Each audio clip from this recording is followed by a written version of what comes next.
Good afternoon, everyone, and thank you for joining ASALH Richmond Sunday Sit-In. We have partnered with the Afro-American Historical and Genealogical Society of Greater Richmond for this Sunday Sit-In, Ask a Genealogist.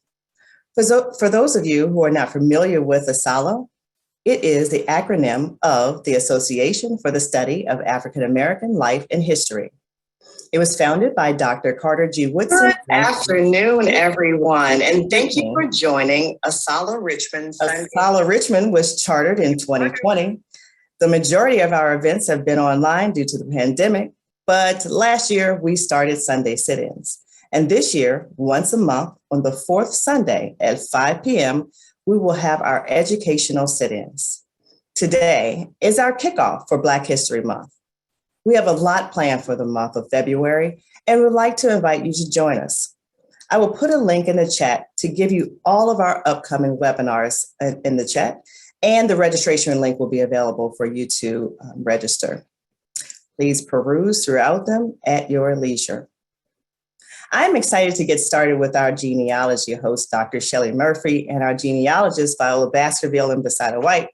But before we get started, we're going to have a poll question. Janaea, do you have those poll questions ready for our guests today? So our poll questions are just three really quick questions. Have you attended a Sunday sit-in in the past? What are some of the topics you would be interested in discussing in the future Sunday sit-ins? And if you have any other topics or any other questions, please feel free to add it in our chat. Now, while you have some time to do that poll question, I want to turn it over to our sponsors, AARP Virginia, Belinda Todd, for some welcome information. Belinda, are you there? Yes, and thank you so much, Michelle. And I am Belinda Todd. I am an AARP Ambassador Volunteer from the Virginia office, which is located in downtown Richmond, Virginia. I'm excited because we're starting Black History Month, and we're going to start to have wonderful conversations. But as always, being around Dr. Shelley Murphy is always exciting because not only do we get good information, do we get educated, but we are inspired and uplifted. I want people to know that AARP during these pandemic times has been very active in organizing events and activities and services for seniors. So if you haven't joined anything that AARP has offered, please go to our website, go to your state area and find out how you can be involved in some wonderful activities. Seniors do not have to feel alone nor disconnected.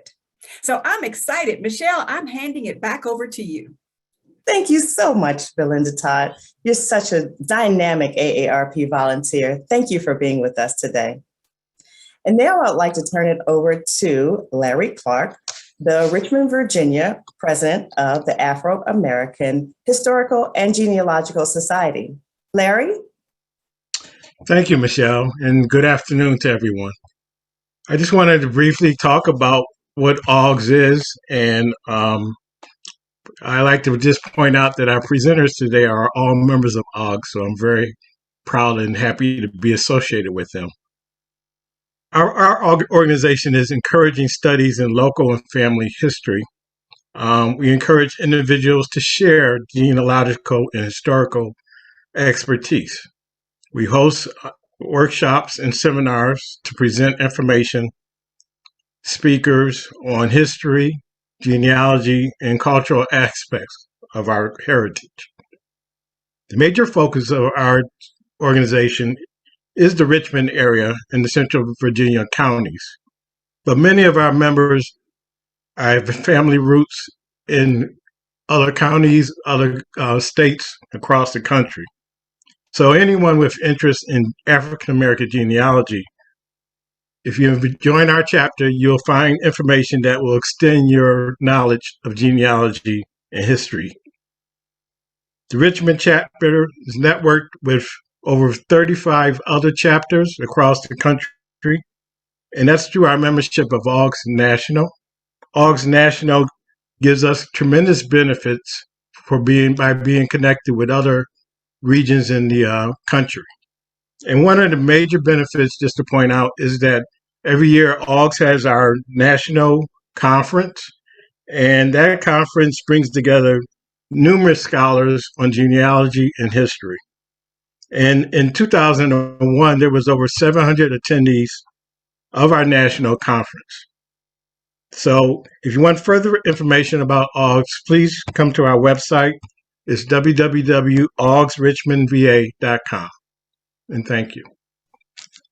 Thank you so much, Larry. Thank you for being here, and thank you for partnering with us today. We could not have done it without AAGHS, especially with these dynamic genealogists on the line here. I don't want to take up too much more of your time, but I see everyone is putting in the chat where they are from. So if you didn't see that chat, go ahead. Open up your chat down at the bottom. You'll see chat and put where you're from. We'd love to see how many people all across the United States have joined us. Now, I am going to say, if you have any questions, there's a Q&A at the bottom. Go ahead and put your questions in the Q&A.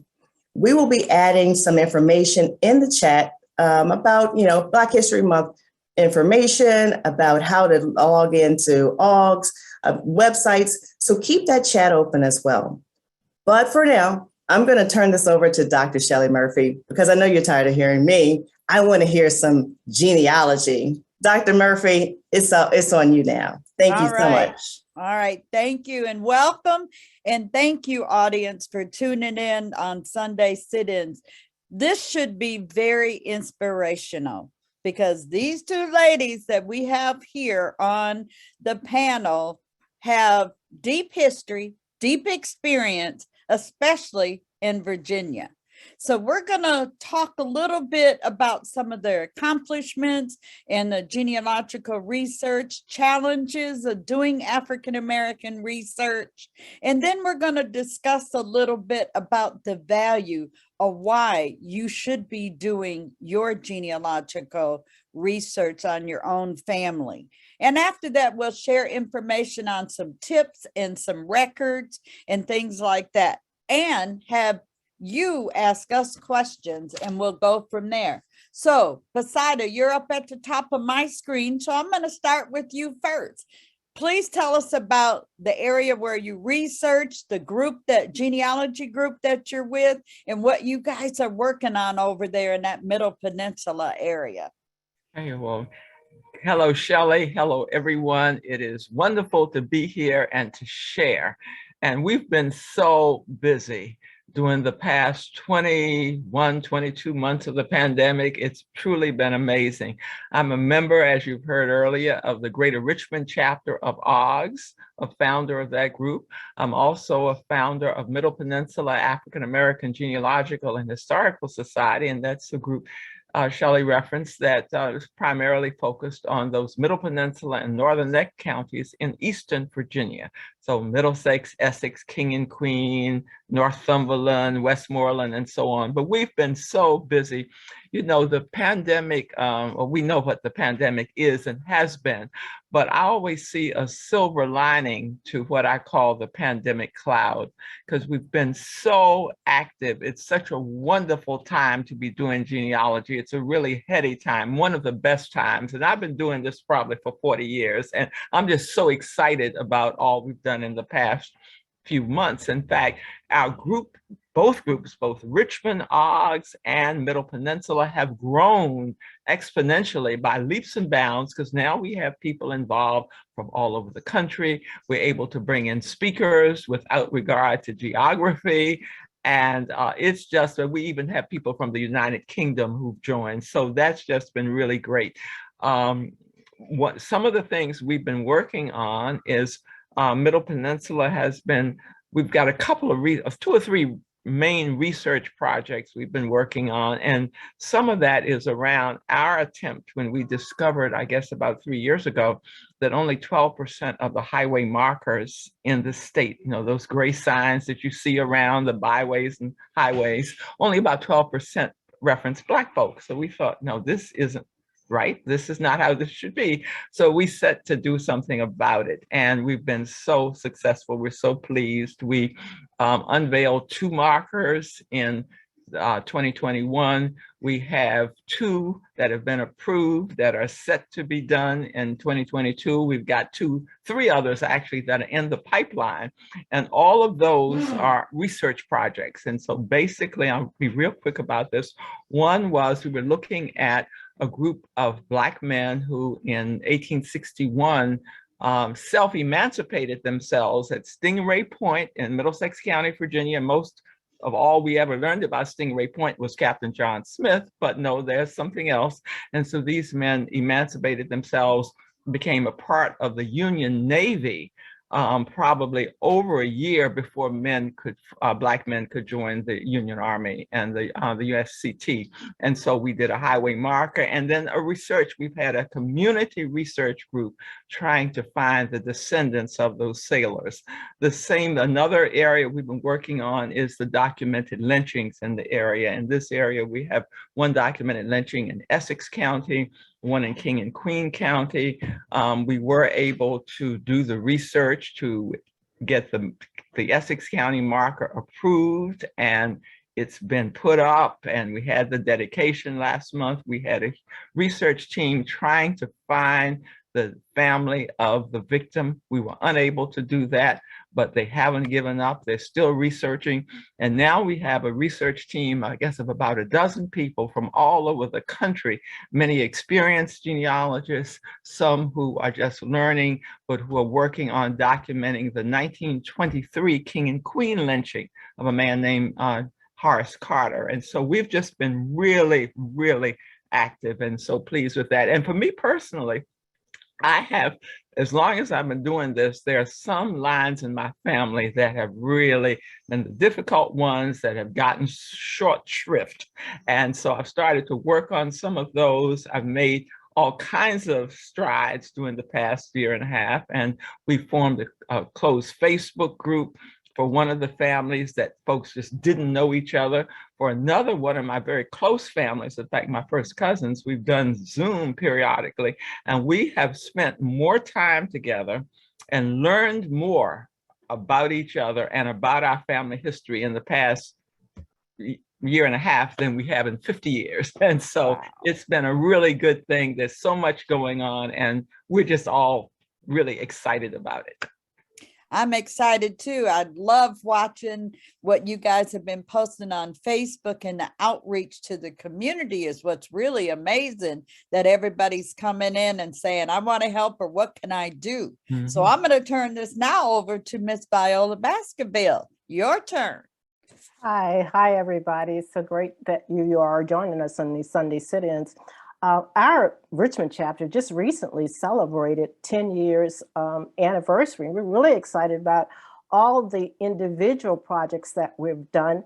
But I think one of our best strides that we've made is just to increase our membership.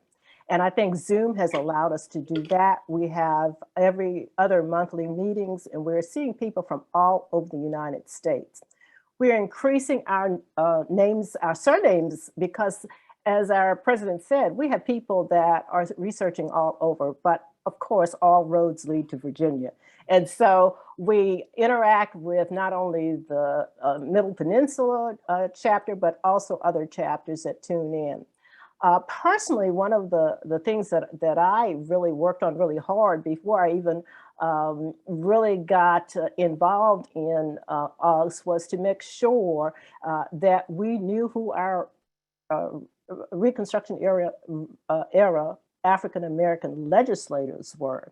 So in about, I guess around about 2010 or so, I worked diligently to compile a list of our African-American Virginia state legislators who were in the Virginia Assembly doing Reconstruction. We had about 103 of those, submitted that proposal before the Martin Luther King Jr. Commission. Those individual legislators' names are now on stone plaques at the state capitol. So, and I think it's very interesting and very timely now that we are in Virginia looking at a governor's proclamation or governor's order about not teaching items of history that are divisive. I think it's critical that we know our history, and the names of these legislators are etched in stone. So I'm really happy about that. I've been working the last 2 years with a group of descendants and community cohorts on a restoration plan for historic Evergreen Cemetery in Richmond, Virginia. Now that's a 76-acre plot. The cemetery was founded in 1891. The individuals that are buried there, they may have died enslaved, but they may have been living enslaved, but they died in freedom. And so their history is very important because these are freedom's first generation. They were in the 1890s, 1820s, 1830s, and 1840s, where we have so much progress that was being made in African-American communities. I am also thrilled that we are continuing to work and network on our lineage societies. Those are very important projects. We've had also the success to make sure we have historic markers. One, again, beside I mentioned several that they have been working on, but unknown activities. First African-American Girl Scout south of the Potomac is now installed at Virginia Union University, historically African-American college, HBCU in front of Hartstone Hall. That's very, very exciting. And also at the state capitol is the marker for one of Shelley's favorite resources, the Freedmen's Bureau and the Freedmen's Bank. So people know where the Freedmen's Bureau and Freedmen's Bank in Richmond, Virginia was located. Continuing to work with many of the other local historical societies on projects. So that's just a recap of some of the things we've been involved in. Thank you. Very exciting there also. And yes, if anybody that knows me, Freedmen Bureau collection is my favorite, definitely, because that's when we hear from the voices of our formerly enslaved ancestors coming through, and this is my name, this is my wife, and so forth. Yes, very, very excited to use that. And we even hook up every Friday on Freedmen Bureau Friday and have a great interaction on that. And there's about 20, 30 of us going through that collection. And that brings me to one of my first questions. And probably a lot of the people that are in the audience probably are family historians or genealogists. Share a challenge that you have crossed either personally or professionally while conducting African-American genealogy research, but also how did you break that challenge down? Was there one certain tip you can share that knocked it, combated it down that you can get through?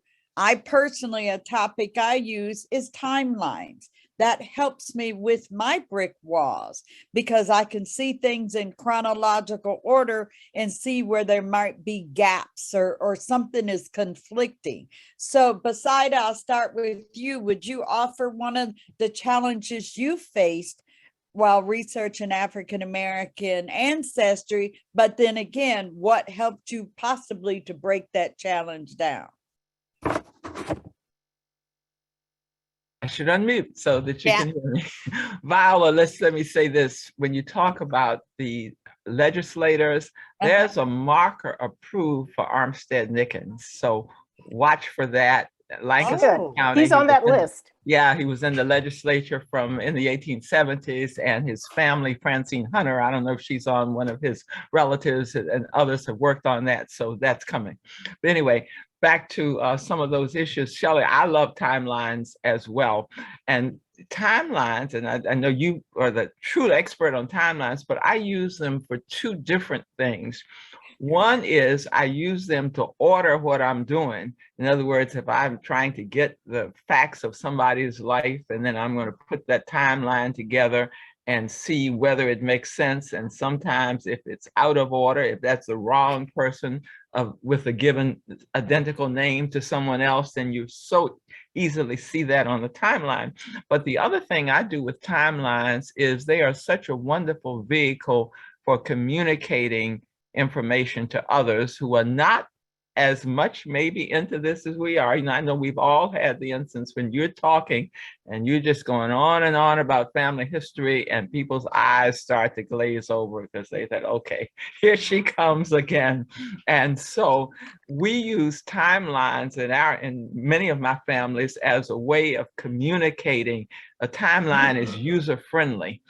So that, you know, the layperson who's not so into history can just boom, boom, boom, read down the timeline. And so that's just something that I've used a lot in my research. I absolutely love them.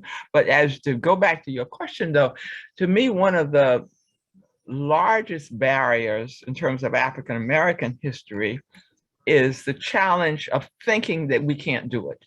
In other words, we've been told that, Yes. you know, you can't do African-American research. There's nothing on Black That folks. 1870 myth they keep putting out. 1870 myth that Somebody's you putting can't get out. past, right? That somebody put out, and it's far from the truth. Because I tell you, I am finding stuff each and every day, and I've been doing this for 40 plus years, and I'm still finding some. So the biggest challenge to me is the mental challenge. And then once we realize that, yes, we can break through the brick wall.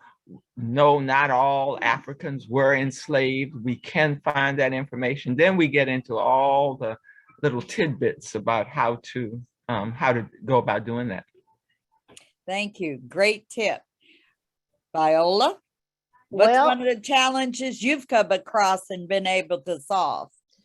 well, I have a family line, my paternal line, that is from a burned out county. Mm. And so doing research in that area has been challenging. However, one of the things that has helped me tremendously was to have had a family oral tradition that was recorded, family history that was recorded. Now, not all family history is going to be actually 100% factual, but there is a kernel of truth there, or maybe kernels of truth there that you really are going to see being helpful as you go through that research.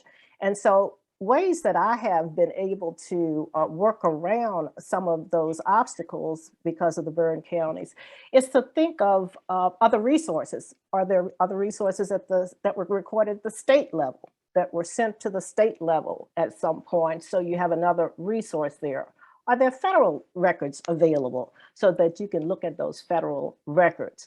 I have started to look at real estate abstracts and maps that have pinpointed location, because land, we are tied to the land. Our ancestors were tied to a location. So learning how to read those real estate maps has really opened up doors. And then always think there are surrounding counties, or maybe a courthouse not too far away in another county that an item could have been recorded at. So just learning how to work around the obstacles. As Basada said, it's not impossible. It can be done. It's going to take digging to do it. And just to remember, this is a marathon. This is not a sprint, and everything is not online. And everything is not necessarily in a public repository. It can be in a very private repository. So just trying to think, where else can I look and who else may have this? And interesting enough, I found out 3 years ago that there is a treasure trove of information on this particular county, or people who lived in this particular county, that is not in the county and not in the state. It's out of state. So I actually had to get in my car and drive out of state to take 3 and 4 days to go through that treasure trove. So it's not impossible. Our ancestors want to be found, yes, and they are calling to us. So just stay at it. And I agree with that. And I also want to share the fact from both of your responses is make sure research, and not just African-American research, but genealogical research, that you exhaust that local level first. And again, you mentioned not everything is online, this, that, and other. Well, absolutely correct. But the records weren't created in Washington, D.C. They were created in that county, in that local arena where your people were at. So one thing you want to do is look at that local level, find out what's there: churches, courthouse, cemeteries, schools, those type of things. And to follow up on another thing, you talked about that the record might not be somewhere, it could be in another place. You need to know the path of the document. If there's two parties signing on a document, who got a copy? Where did it go after the signatures are on it? Did a copy get sent to the state, or did it happen, if it happened at the city or county level? So I think understanding a little bit on the path of the document, and this is one of the things I talk about quite a bit, because a lot of us understand certain ones, but not everywhere. And I think about Buckingham County, doing a talk about the burned courthouse. And what we found was in the research, her name was Joanne Yeck. She wrote a book about Buckingham County, and her second, third great grandparents refiled their deed of them purchasing property, and this was after a burned courthouse. So you need to ask that question if you're dealing with the burned county. Were there any recordings that happen, or re-recordings that happen, that you could find out? Is there another box that I need to be looking in, instead of just saying, oh, that happened during the time there was a burned county? Well, we know people were still being born, dying, marrying, buying and selling land when that courthouse burnt down. And there were other transactions that were happening. So we know there's other records that could be out there. So again, you got to just dig a little bit deeper, do more of a quality analysis on what you do find, to see if there's leads to something else, another area, and etc. So bringing out some of those challenges. So for African Americans, particularly doing the family research, why do you feel that it's important that that should be done? You know, personal view or overall, why is it important that this needs to be done? Viola, you made the point of saying that the ancestors want to be found. What do you mean by that? And why should African Americans look at that? I think particularly we need to make sure their stories are told correctly and from a perspective that is culturally in sync with our experiences.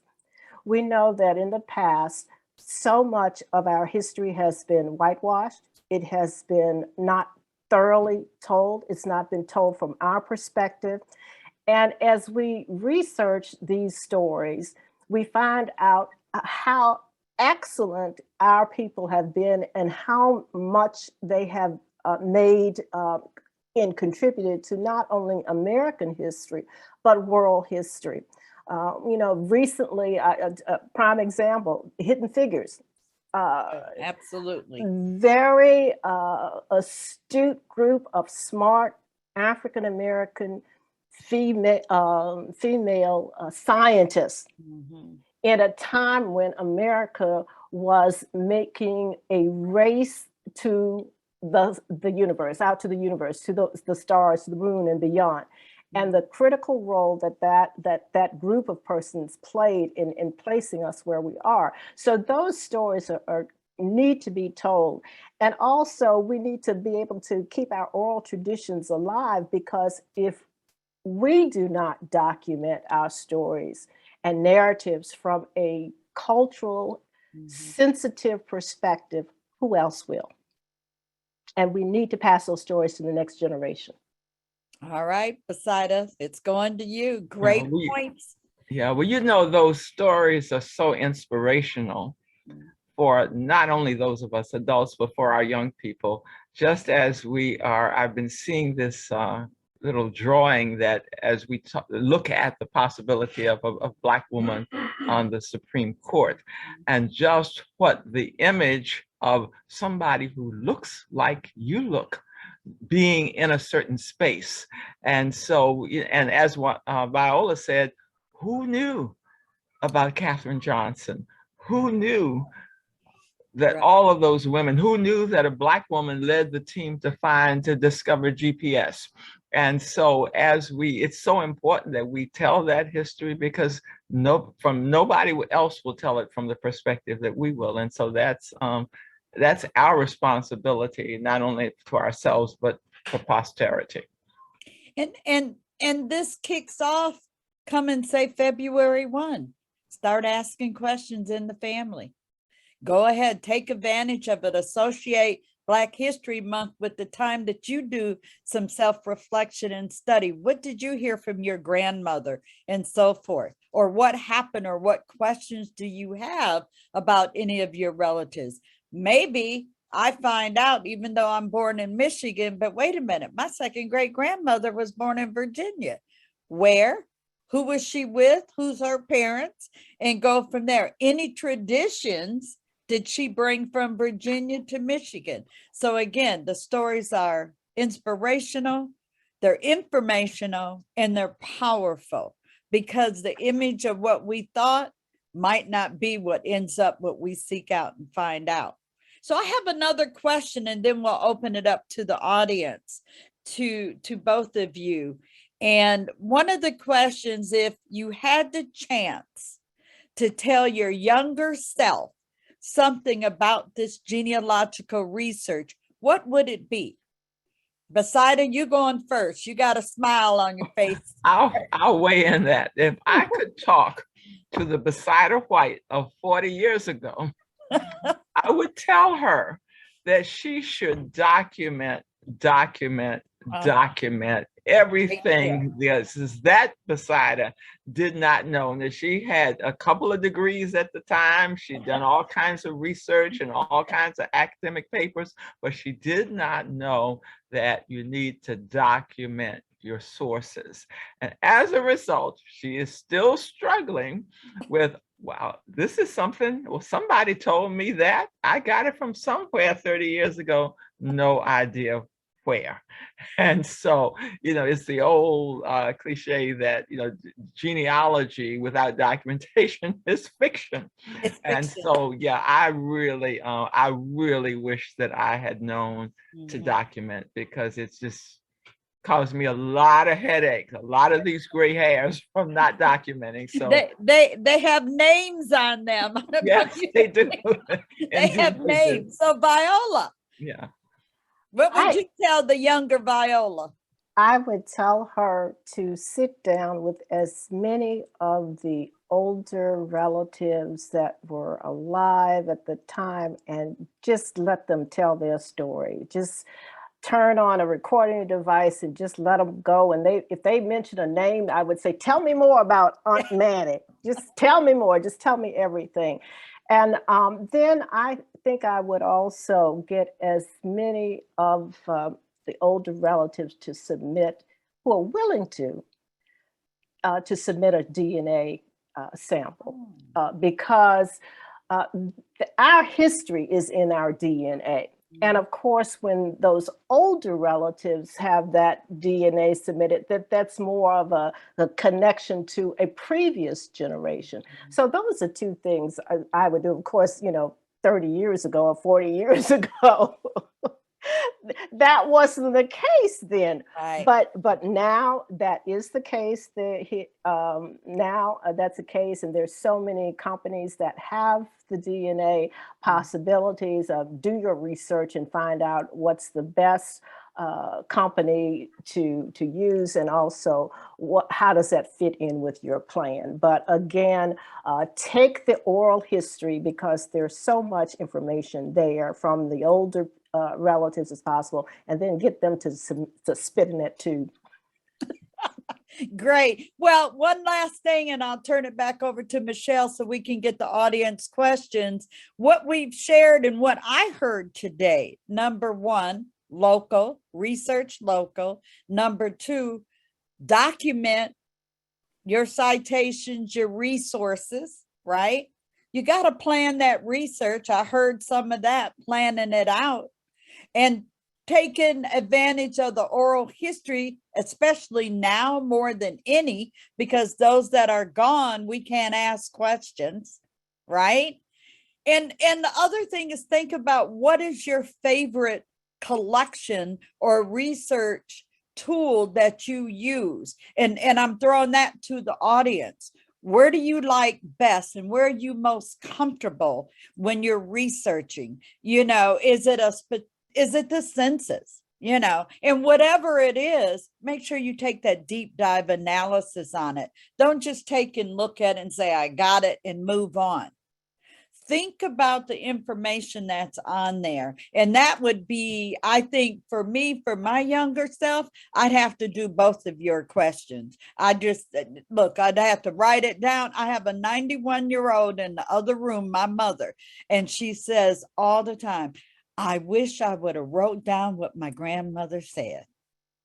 And she's 91 and still trying to remember some of those things. So I appreciate your input, but let's look and see what the audience has to ask us. So Michelle, I'm going to turn it over to you and Yes. we'll go from there. I am just writing things down and Did jotting you take things. some notes today? I did, and I am so happy that we are recording this, and it's so we can go back and look at it over and over again. But I want to get to these questions because there's so many. You have so many people. The first one is from Tanya Lassane, and she asked, "I'd like to know how to navigate the index of marriages, etc., for places like New York, since they give so little information about many relatives who migrated north." I do New York research, and that is a challenge, but I'm going to put out this tip. I would join the genealogy group or the New York Genealogical Society and start developing a relationship with them and talking with them and communicating with them. They have volunteers on staff as well, which most genealogy societies do. They will help you if you're looking for something. And you also have to realize what law might have been in place and at what year did they actually start having to record those. So like our vital statistics for Virginia, I think it's 1853 on some things and then later on some other things. So you really have to narrow it down because like my third great grandmother, there's no death certificate. We know she's not there and we know she died. And I have worked with the Genealogical Society and they said they did not record them. And I keep going back. No, they did not record them. So then you're going to have to look into that oral history, the family Bibles, and those other type things. So anything else you want to add to that, Beside or Viola, about the New York? About New York, as you mentioned, the genealogy societies, there are 2 AAGHS chapters in New York, and one in New York City and one, I think, generally north of the city. But if you look at AAGHS.org, then you can find those 2 chapters. But, sometimes as you're looking at records, Shirley said that, sometimes the states didn't keep them. Well, sometimes even if there was not a state mandate for records, the county or the jurisdiction may have kept a record. And so I found that issue in South Carolina when there's a statewide mandate for record keeping wasn't until the early 20th century.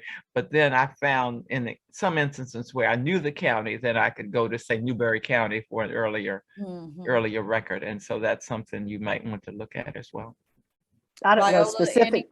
Go ahead. Yeah, I just want to add, I don't know specifically about New York, but I have found instances where people in their wills have said, since there is no recording of an official date of my person I'm leaving my resources to, I am documenting this person's date of birth. And so I found that, and also in private archives and private records, there may be indication of birth. And let's not forget newspapers and things like that, or the church records, or, you know, church bulletins and things that could acknowledge that somebody had passed. And so, okay, Michelle, you got All another right. one? Yes. What voting laws allow Blacks to vote during Reconstruction? How were those laws abolished? Ooh, I'm gonna look to y'all for that one.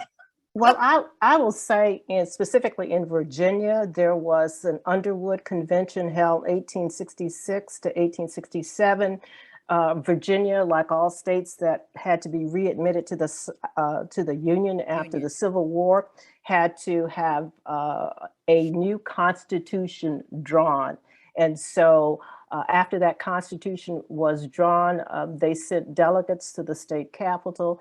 Those delegates then outlined the procedures and process for voting. And I do know at the Library of Virginia, they have the list of colored voters by county that you can look up, and you can see your ancestors there. So in Virginia, since about the election of, I think that was election of 1867, you will find poll books of the African-American voters. Right, and most of those voters for that October 1867 election, most of those lists have been transcribed and are on the Library of Virginia, website, so you can access them from home if you have a Library of Virginia card. But it is fascinating to see those 1867 voters. Yeah. I found 2 ancestors that were voters, and it was really thrilling. Oh, beautiful. Wow. And this is from Buckingham County, burnt out county. So All There right. you go. the state recorded that, mandated that record. All right, we're going to go into the next one. Thank you, ladies, for that. Interested in obtaining contact information about researching ancestors who are from and still in England or other parts of Great Britain. Right, let me find that one. I'm repeat that one. From Eve Byford Peterson. It's interested in obtaining contact information about researching ancestors who are from and still in England or other parts of Great Britain. Yeah, I would just weigh in a little bit about Great Britain, is that we've actually had some folks from the United Kingdom to join our Genealogy Society because they have Eastern Virginia roots. And at least in 2 instances, there are African-American genealogy societies in England. Now, I don't recall where or where you may be looking for, but so we do have those resource groups of other people. And, you know, genealogy is such a group activity. It's not best done as a sole pursuit, as a lone pursuit. And so this, not knowing really anything about English research, I would say, look for other people who are doing similar work. I would tap into social media also and see whatever area that you're researching on and ask that question and put it out there and see who might connect or, you know, can respond to that and see if there's any connection. And then, of course, you also may want to look at Ancestry in terms of their international, right? You know, you can subscribe to Ancestry US collection, or you can do international. And so I'm sure that they could find a listing of what kinds of things or from what countries are in their international records collection. And they're adding to those records all the time. Family Search Wiki, put Great Britain in there. All right. Great, interesting. Next question, and I'm reading them fast because I want to get to all of them. So, do any of you have a specific format of a timeline that you use? I do. I do for sure, and I use a very simple timeline that I formed in Word as a table. And I'm trying to think, May, what's the date beside of May something? I'm doing a talk on May 14th. May 14th. May 14th. Yes. So watch the Middle Peninsula Facebook page, because there'll be a talk on timelines then. And also at Roots Tech. There is often 2 or 3 timeline presentations, and they're all free. And the And May she could 14th also just email me and I'll send it to her. we're actually 2 groups together. So Oh, the yes. Hampton Roads AAGHS chapter and Middle Peninsula are together Yeah. hosting Shelley on May 14th at 10:30 in the morning. So watch both Facebook pages, email us, and we'll make sure you get the link. It, of course, is Yep. And they'll also have the form. And we use it also at Maggie, use it as a training tool for the Midwest African-American Genealogy Institute. And it's more on the hands of the workshop environment as far as for Maggie on the timeline. So we'll try to do as much of that as we can for the May 14th date. So it's not just them listening, they should be doing something. You know, I'll put my teacher hat on then. Okay, next. Just want to say just a little sure. addition on the timeline. I agree, they are critical. My format is a little different. I use a numbers spreadsheet where I will have a column at the top with the date. The second column will have the person or event. And in the third column, I will have a source. And then I'll have my notes and then my source. So 4 different topics. And then I can add according to chronological order, the earliest item, and then I can add an earlier item if I have to. But definitely doing what Besida said she didn't do was to document the source. Where did I find that information in my notes? So that's critical. Excellent. Yeah. And I found that if I did not document the source, it takes me an hour and then I look and I'm like, oh, I've already done this research before. So document your source is always good. Okay. Slave registries are now included in Ancestry.com, but I have no clue how that will help me connect with those prior to a certain date. How am I to read them or connect them? Is there a simple way? The slave registries, that's interesting. So can they clarify what form they're actually talking about? That are they looking at somebody's inventory or is this she said he or she said slave registry. So it's a register of people that were enslaved. Where is that document coming from? We're full of questions too. Right. So Mary, to get some clarification. Mary Wood, if you can clarify that for us, we would greatly appreciate it. Because I don't know about you guys, but I went 3 or 4 different ways. Wait, slave registry? Wait a minute. What? I'm thinking of an estate settlement and I'm seeing names, and values. And I don't know if that's what that person's talking about. Well, I was thinking about the slave census, and I was thinking about the slave birth index. So and there's 2 separate ones of the slave birth for Virginia. You got WPA and then what the Alexandria Library did, and one's for microfilm and one is not, because one is online and the other one is not. So that's another excellent tool and resources. So I hope people are picking up on the things we're calling out, because Family Search does have the WPA slave birth index. The Alexandria Library, you're going to find in the public libraries and the historical societies and in Viola's house. In my house too. They're in my house too. And there's six little books. Volume. Little baby blue books, and they're a great asset. So. Shout out to Leslie Anderson. Absolutely. Absolutely. She joins us on Friday nights too.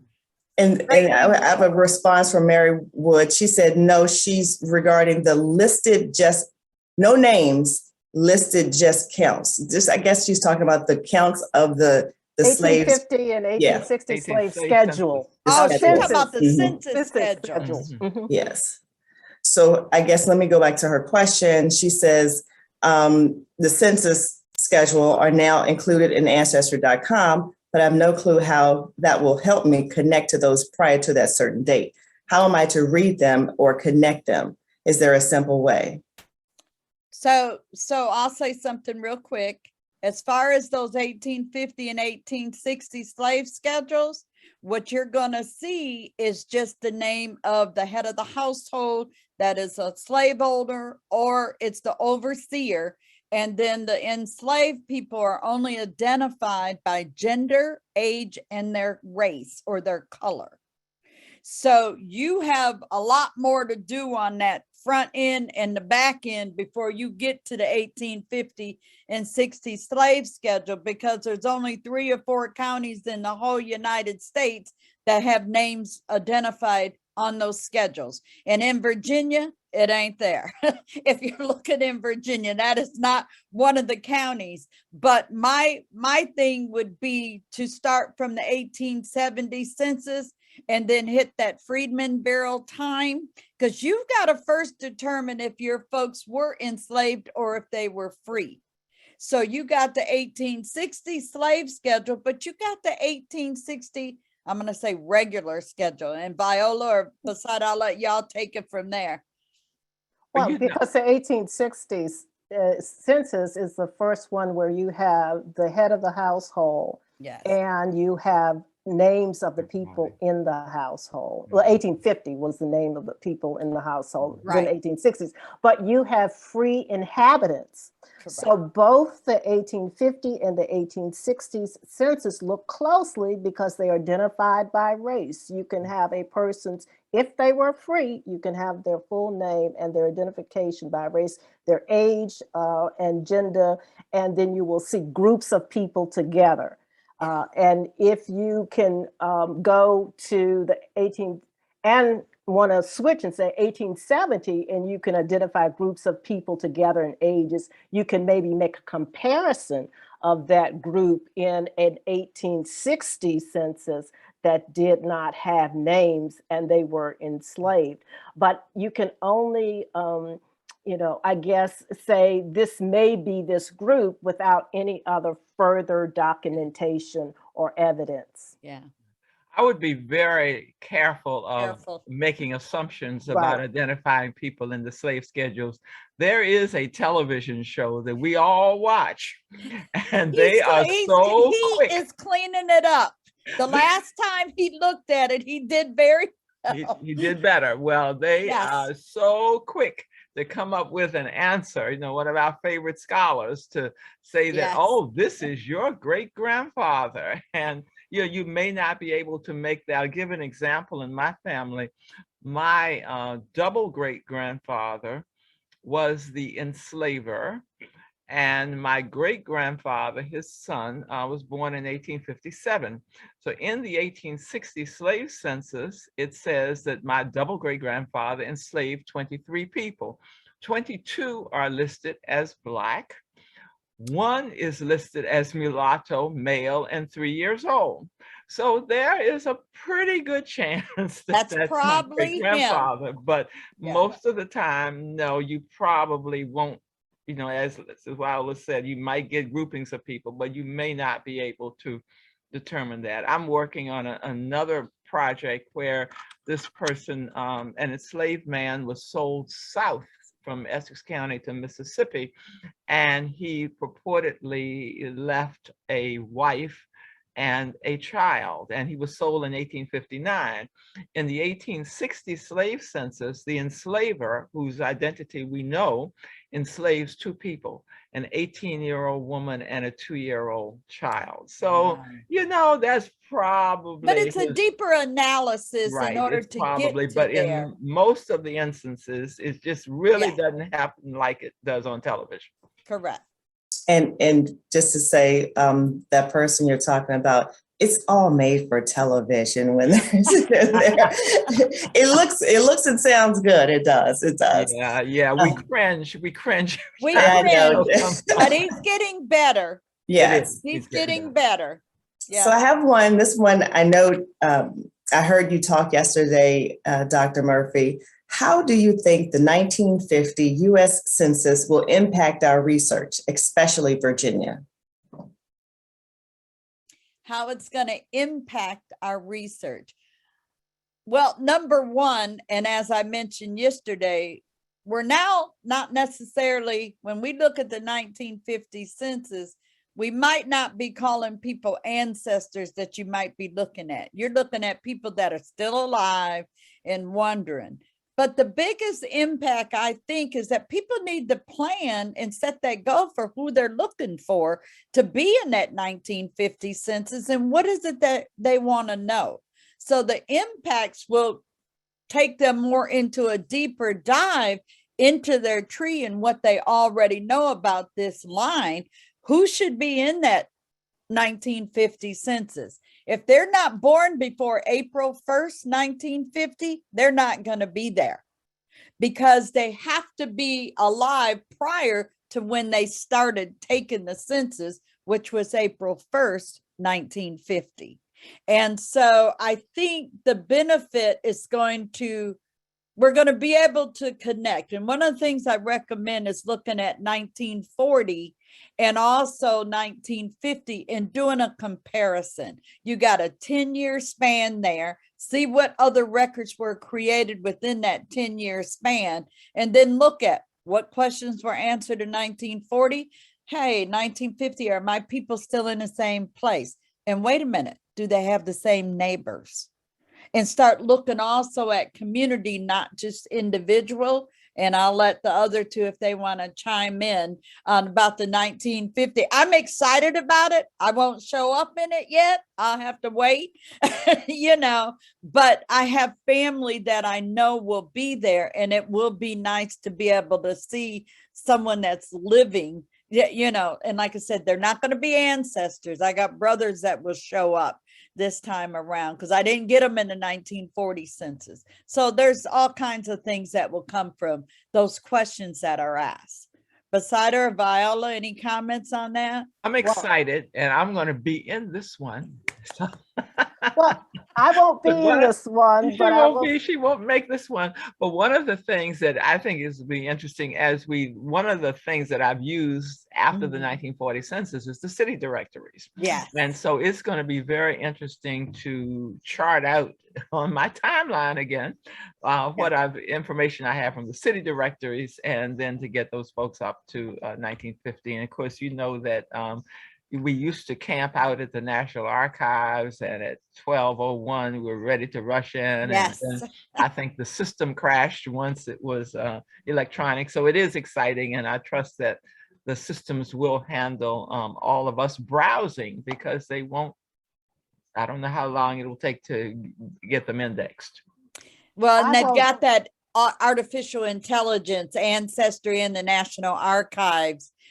That's their approach to the 1950 census. Now, when that's going to be done and how accurate it's going to be and how many volunteers is it going to take to get that cleaned up, and again, for us to be able to see it. Viola, I'm sorry. I just wanted quickly, I was thinking about that census and how it can be beneficial for our DNA research. I won't be in that census, but I will have relatives, aunts, uncles. Maybe there are aunts, uncles I did not know about. And one of the things that we need to make sure that we build out our family trees, because those family trees then help us with our DNA matches. I have so many DNA matches, but I go and open them, and they have not built out, whoever submitted their information did not build out their tree. And I'm trying to figure out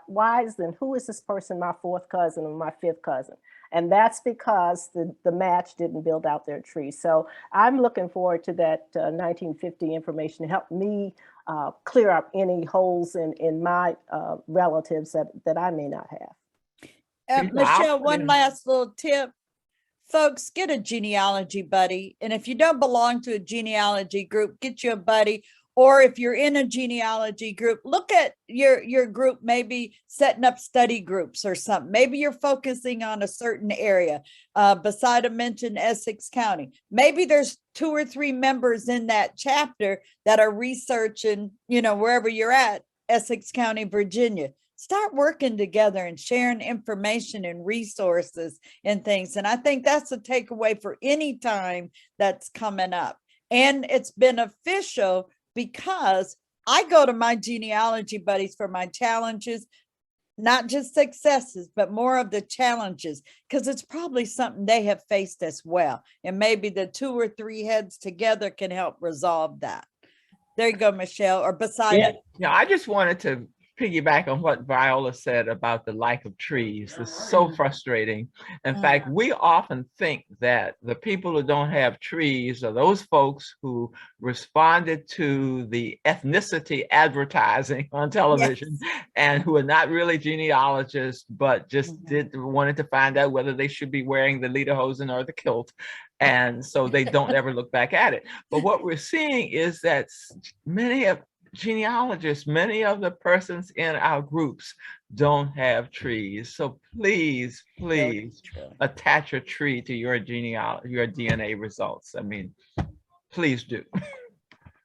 So it is 6:01, and I just got a little birdie put in my ear that we are going to take a few more questions, but I wanted to, for the people who have to get off at 6, I wanted to say before you leave us that Dr. Murphy is right, get a genealogy buddy. And if you join AAGHS Richmond, which is a great place to join, you will have Besida White, Viola Baskerville, and Dr. Murphy. We're all in this chapter here in Richmond, Virginia, and we are online. So, the pandemic has made it so that we are, universal.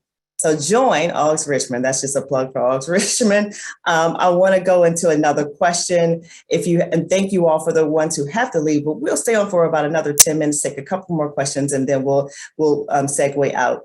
But there's one that, what is the best place to contribute names we come across in old documents that are not currently in a database or online for others to search? Oh, I'd go right to the county and look and see if there's a genealogy group, or right to the historical society type thing. And again, I'm a big social media person. So Facebook, if I've got a collection or something like that, and if I'm not seeing it or seeing the location, I'm going to start a page. They will come. They will come. Yeah. Oh, you're on mute, Michelle. Someone asked, what is a double great grandparent? 2 times, I think. Well, we can't hear you, Besida. You're on mute. Okay, there's your grandparent, which is your parent's parent. And then the next person in line is your great grandparent.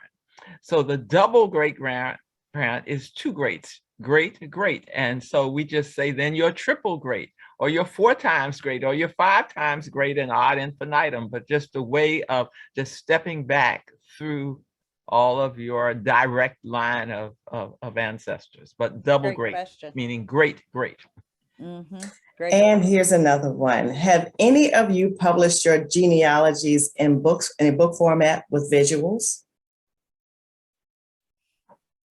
I'm doing a book now, but it's on Black Revolutionary Soldiers of Central Virginia. I've only wrote blogs, and I've got a Calvin Clark Davis, which will be something also that'll be published. And he was a World War II veteran that was killed in Germany. So, but no, only blogs. I'm working on a project. I have been researching the last 2.5 years, free people of color in a burned out county in Virginia, where I've actually compiled documentation of their existence and their names from about 13, 14 different resources. And I've to date over 900 names and what their occupations were, a little bit about their lives. And I just recently found out that my best friend in law school's husband is a publisher. So great. That is what I'm working on, and hopefully we'll publish that. Well, my book is on the agenda somewhere. I haven't gotten there yet. But what I have done is I've been telling family stories for probably, I guess it's been 30 years now.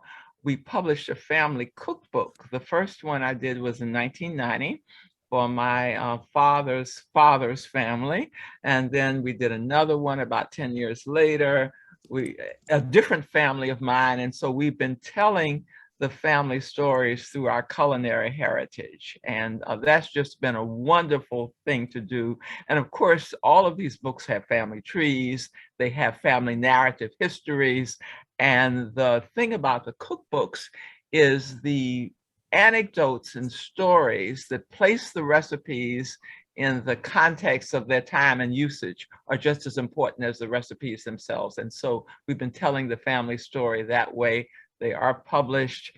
They're in the Library of Virginia collection and several other of the libraries. And we even got an award for one of them from the McElhenney Corporation, which is the company that makes Tabasco sauce. And they gave us an award for a community cookbook in the year 2000, I think was the publication of that book. So that's been my publication, but the other book is yet to come. Great. All right. I have one that says, how do you definitely identify the last slaveholder? I'm using Census 1860, 1870, cohabitation records, death certs, agricultural schedules, and surnames, white folks' family trees, estate files, and I am pretty sure I have identified. I think it's all of those. She's on track.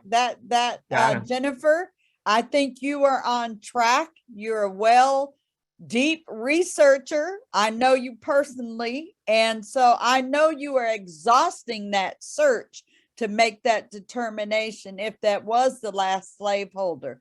But one of the other things I would also look for is any of those family surnames that you're researching, if the white descendants have published or if they're also out there researching doing the family tree.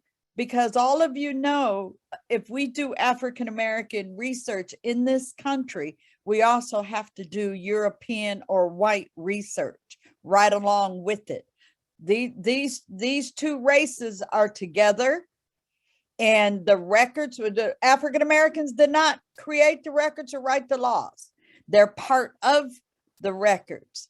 Who's the record holder and where are the records being held at?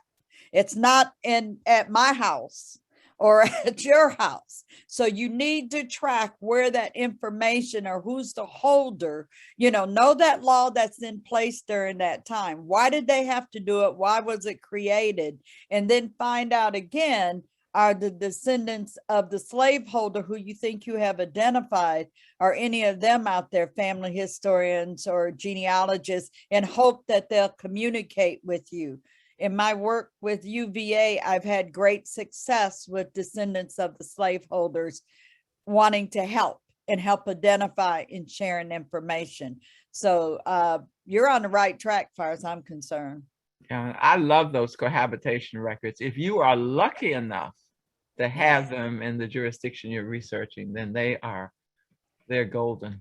Yes. I learned about cohabitation records from Viola Baskerville herself. So thank you. Well, that's how I found my third-time great-grandfather who was an enslaved in King William County. So, and Virginia had two sets that were outstanding, Prince Edward County and Hanover County. So those are two outstanding sets of cohabitation schedules that actually asked the former owner. The last slaver. And of course, for Virginia, you'll find those cohabitation records in two different places. Right. Some of them, the ones that ended up at the National Archives, are on Family Search and were indexed back when we indexed the Virginia Freedmen's Bureau records starting in 2007. But then the ones that were not at National Archives were housed at Library of Virginia, right, or on the Library of Virginia website. So you've got to look at a couple of different places there, but they're far from comprehensive. Some of the counties, unfortunately, just the records did not survive. So I have a quick question. Herman Rivers is asking, when was the voter rights law and when were they abolished? And we know about 1867, we got lists, they're online. But were the voting, his question said about the voting rights laws and when they were abolished. And so I think he must have another question. Oh, when the voter laws allowed Blacks to vote during Reconstruction, how were those laws abolished? Bazadek probably can chime in, but I do know starting in 1902, there was a new constitution for Virginia enacted. And what happened was systematically the ability to qualify to vote was so strenuous that it really prohibited African Americans from being qualified voters.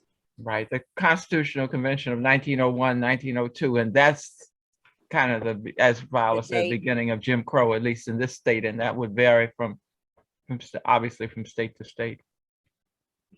Okay, back to you, Michelle. Okay, here's a question, and I'm not sure if you can see this one, but this is from Yvette, and it says, I have had a bit of difficulty deciphering the names of family members. In addition to same names, I have problems deciphering different names for the same person in different census. In some places, the name is Lotta, another places it's Lottie, another place is Charlotte, etc.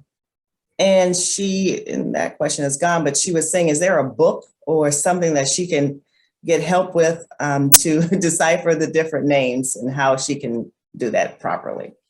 I will make a comment that on WikiTree, there's a thing about deciphering names. And, like we got Sally, Sarah, Edward, Ned, those type things that look to be the common things. I would be watching those dates and who's around that person to make sure you're focusing on the same one. Spelling has never counted. And from census to census or document to document, even in the Freedmen Bureau, we see the different variations of spellings or a different name. And it might identify that, oh, formerly enslaved by so-and-so, or here was the master or whatever. But you're going to have to stay tuned to who's around that person and all the different spellings. And I personally would chart it out. Everywhere you see it year by year and chart that out and make the best conclusion you can from charting it out, not necessarily a timeline, but everywhere you see the differences in the dates and who's around them and do a more of analysis that way. And you might need to talk that out with you in that document, walking through and what's making sense. Mm-hmm.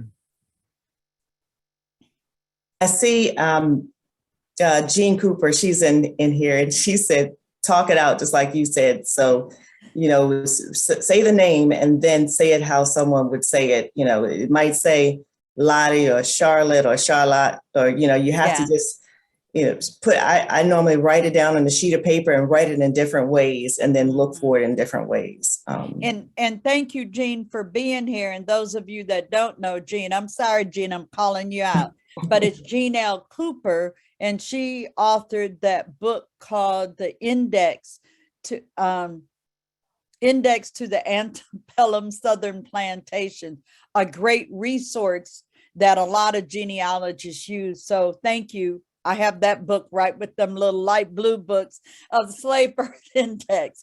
But you're able to look in at states, different counties, write down surnames and locations as far as finding plantations and etc. So again, great resource for genealogists. And if she can throw that link into the chat or something, I'd appreciate it, because some people might not be aware of it. It is a good resource. I have found a lead to at least 2 families in that resource book. So it's good. Excellent. That was a lot of work she put together there. Well, it is 6:14, and I'm gonna say that we're gonna call it quits. But I want to get last words from each one of you. I want to thank Besida White and Viola Baskerville and Dr. Murphy for being here, because without you, we could not have had this phenomenal Ask a Genealogist event. But I want you all to close it out so that we can hear one last great word from each one of you. I'll go with Besida first, then Viola. Well, I have one general thing to say and then one pretty specific. When I'll go with the specific first, we talk about what kinds of collections we like and what are some of our favorite places or categories of source. And one of my very favorite things is newspapers. Oh, And, you know, ProQuest Historic Black Newspapers is just, you know, I could do the commercial for it. And I in fact, often do. When I first learned of this collection, you couldn't find it in Virginia.